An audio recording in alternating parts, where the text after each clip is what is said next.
देश हित में अब खबर रूस और यूक्रेन वॉर से जुड़े हुए अपडेट्स हैं। रूस और यूक्रेन वॉर का आज है 35वां दिन। इस्तांबुल में कल हुई बैठक के दौरान ऐसा लग रहा था कि यूक्रेन में अब शांति बस आने ही वाली है, लेकिन पुतिन ने ये गलतफहमी वक्त रहते ही दूर कर दी है।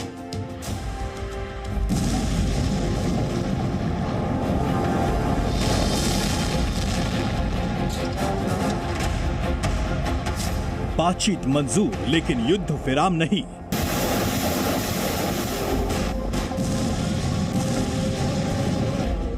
रूस यूक्रेन वॉर जारी रहेगा, पुतिन का प्रहार।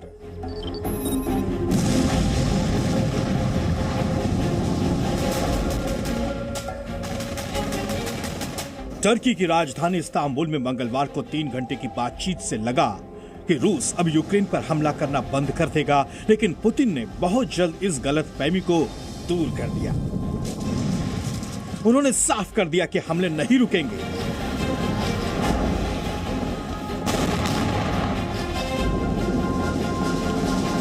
रूस और यूक्रेन के प्रतिनिधिमंडल जब इस्तांबुल में मिले तो रूस ने वादा किया कि वो कीव और चेर्निहिव से अपने सैनिकों को पीछे हटाएगा। इसका मतलब ये समझा गया कि शायद अब युद्ध खत्म होने की ओर है। लेकिन यूक्रेन के मरियुपोल, खार्किव, खरसोन और यहां तक कि कीव और चेर्निहिव में भी रूस के हमले नहीं रुके।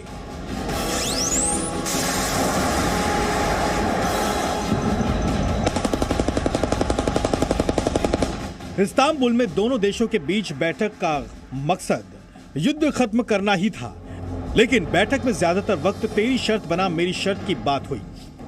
पुतिन की शर्तों के बारे में तो दुनिया जानती है, लेकिन मंगलवार की बैठक में यूक्रेन ने भी रूस के सामने कुछ शर्तें रखी। अब हम आपको बताते हैं कि यूक्रेन ने रूस की कौन सी शर्त मानी और कौन सी नहीं। रूस की शर्त थी कि यूक्रेन नेटो में शामिल न हो। यूक्रेन ने वादा किया कि वो नेटो का हिस्सा नहीं बनेगा, लेकिन ऐसा तब होगा जब उसे सुरक्षा की गारंटी मिलेगी। रूस की दूसरी शर्त थी कि यूक्रेन अपनी जमीन का इस्तेमाल दूसरे देशों की सैन्य जरूरतों के लिए नहीं करेगा। यूक्रेन ने यह शर्त भी मान ली। रूस की तीसरी शर्त है कि डोनबास के दोनों इलाके को स्वतंत्र देश का दर्जा मिले। इस पर यूक्रेन तैयार नहीं है।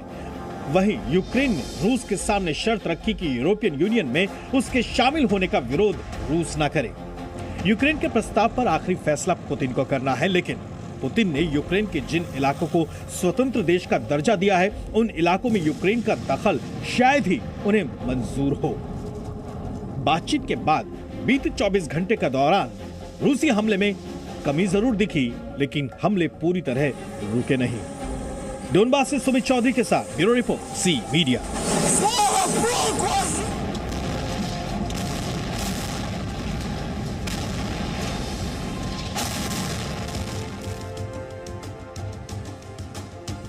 रूस यूक्रेन वॉर के 35 दिन हो गए हैं, लेकिन बम बारूद के धमाके थम ही नहीं रहे। आज भी तबाही की ऐसी तस्वीरें आईं जिनसे ये साफ है कि प्रेसिडेंट पुतिन और प्रेसिडेंट ज़ेलेंस्की दोनों ही अपनी जिद पर कायम हैं।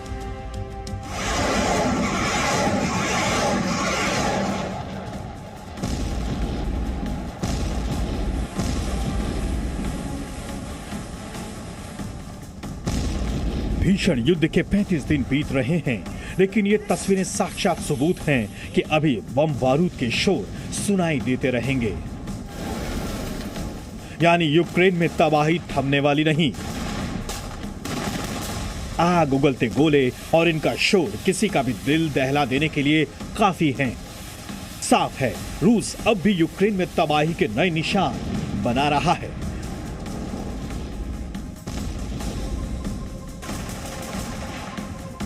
मरियुपोल में भी एक रूसी टैंक तेजी से आगे बढ़ गया है और दनादन बारूद के गोले आग उगलते देखे जा सकते हैं।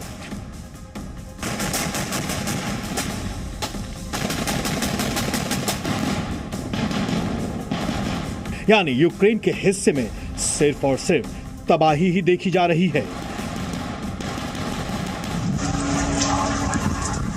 एक और तस्वीर देखिए, यहाँ कुछ गाड़ियां खड़ी हैं, लेकिन अचानक से एक मिसाइल इस गाड़ी को निशाना बनाती है और पल भर में इस गाड़ी के परखच्चे उड़ जाते हैं।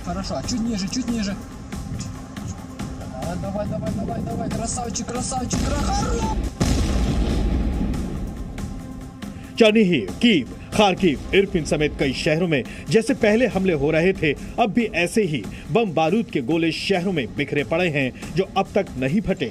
इसलिए यूक्रेन का प्रशासन भी अपील कर रहा है कि अपनी अपनी जान बचाएं। Наші мешканці нашого прекрасного міста Ірпінь, звертаюсь до вас.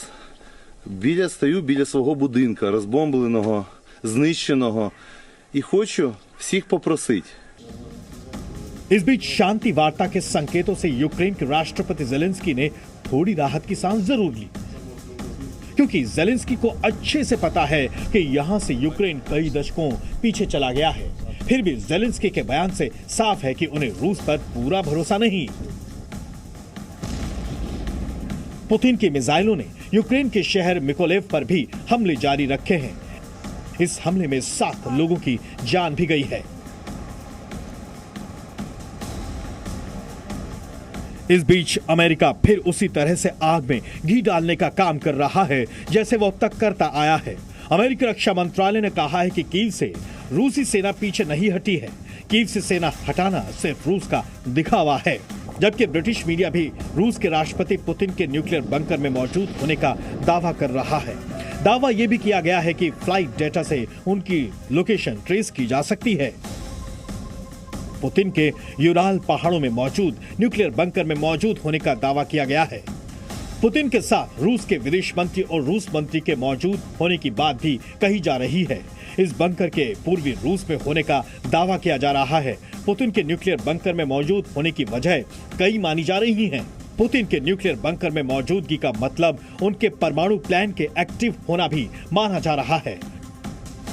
जंग के चलते इंसान तो इंसान, बेगुनाह जानवर भी युद्ध की मार झेल रहे हैं।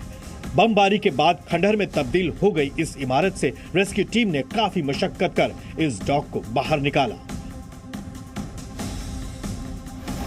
लगातार आ रही तस्वीरों को देखकर ये अंदाजा लगाना मुश्किल है कि यूक्रेन में युद्ध अभी शांत नहीं होने वाला। Bureau report, ji media. Presenting B News app, available on Google Play and App Store. Download it now.